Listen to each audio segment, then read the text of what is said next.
اس لیے ہمارے بڑے ہم کو یہ بتاتے ہیں کہ تم سب پریشان ہو اس کے لیے کہ تم اپنی نمازوں میں دھیان نہیں پاتے ہو. ہر شخص اسی کا رونا روتا ہے. اس کی ترکیب یہ ہے کہ تم اپنے مشغلوں سے اٹھ کر ایک دم سے نماز میں کھڑے ہو جاتے ہو. اذان کے بعد بھاگتے ہوئے آتے ہو اپنے دفتر سے، اپنی دکان سے، اور اب تو اس زمانے میں تو گویا مسجد کے دروازے تک، وضو خانے تک موبائل سے بات کرتے ہوئے آتے ہو، اور اس کے بعد ایک دم سے نماز کے لیے کھڑے ہو جاتے ہو. تو تمہارا دماغ انہی خیالوں میں کیسے الجھا نہیں رہے گا جس میں تم ابھی تک مشغول تھے. اس لیے ذرا اور تھوڑی سی اور کوشش کرو کہ نماز کے لیے کھڑے ہونے سے پہلے تھوڑا سا اللہ کا ذکر کر لیا کرو، تھوڑی دعا مانگ لیا کرو. اے اللہ، اب میں نماز کے لیے کھڑا ہونے والا ہوں. اللہ، اب میں نماز کے لیے کھڑا ہونے والی ہوں. اے اللہ، اے اللہ، اے اللہ، مجھے اچھی نماز عطا فرما. نماز میں خیالات سے مجھے بچا لے. اللہ، ایسی نماز مجھے پڑھنے کی اس وقت توفیق دے دیجئے جو آپ کو پسند آ جائے.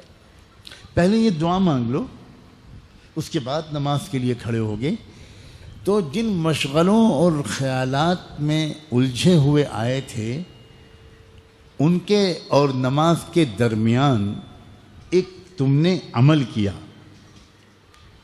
تو اس عمل کا اثر تمہاری نماز کے اوپر انشاءاللہ غالب آ جائے گا. نہ صحیح پوری 4 رکعت میں 100% استحضار اور حضوری شروع میں نہ بھی ہو، تب بھی نماز کے ایک نہ ایک حصے میں تمہارا دل اور دماغ اللہ کی طرف متوجہ ہو جائے، اور آہستہ آہستہ اس کا جو تناسب ہے وہ بڑھتا چلا جائے، اور مستقل یہ محنت کرتے رہو گے تو ایک نہ ایک دن تم کو وہ نماز بھی نصیب ہو جائے گی جس میں تم تکبیر تحریمہ سے لے کر سلام تک ایک لمحے کے لیے بھی اپنے اللہ سے غافل نہیں ہوئے ہو.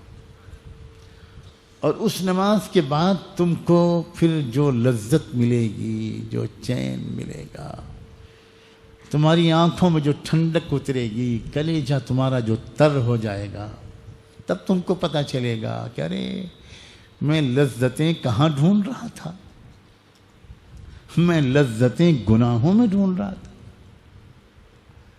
میں دل کا چین و اطمینان معصیت میں ڈھونڈ رہا تھا.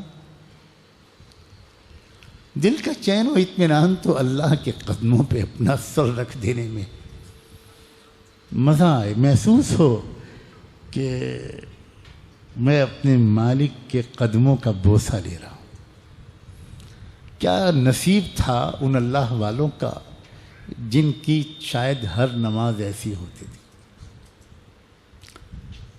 ہمارے ملک میں پچھلی صدی میں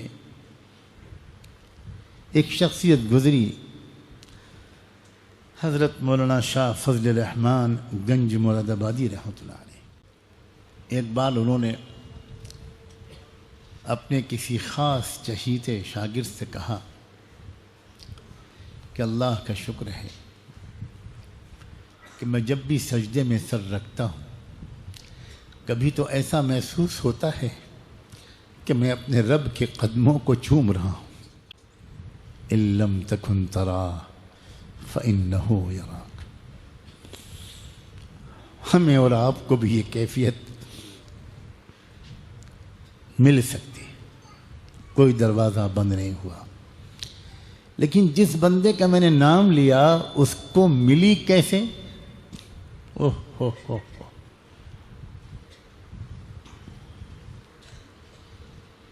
کسی چیز کو جب انسان مقصود بنا کر محنت کرنے میں لگ جاتا ہے اور اس کی دھن سوار ہو جاتی ہے تو وہ چیز اس کو مل ہی جاتی.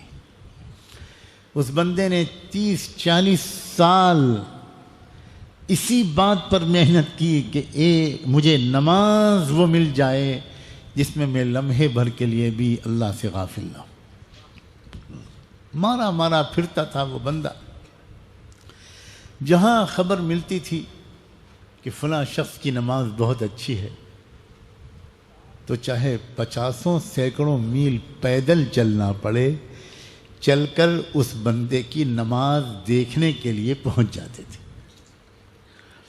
اس کو نماز پڑھتا ہوا دیکھتے تھے اور اس کے بعد پھر خود ویسی ہی نماز پڑھنے کی کوشش کرتے تھے اور اللہ کی خوشامد کرتے تھے کہ اللہ میں اتنی دور یہاں جو آیا ہوں، آپ تو دیکھ رہے ہیں کہ اپنی نماز کو بہتر بنانے کے لیے آیا ہوں، اور تو مجھے کچھ مقصود نہیں، میری نماز اچھی کر دیجئے۔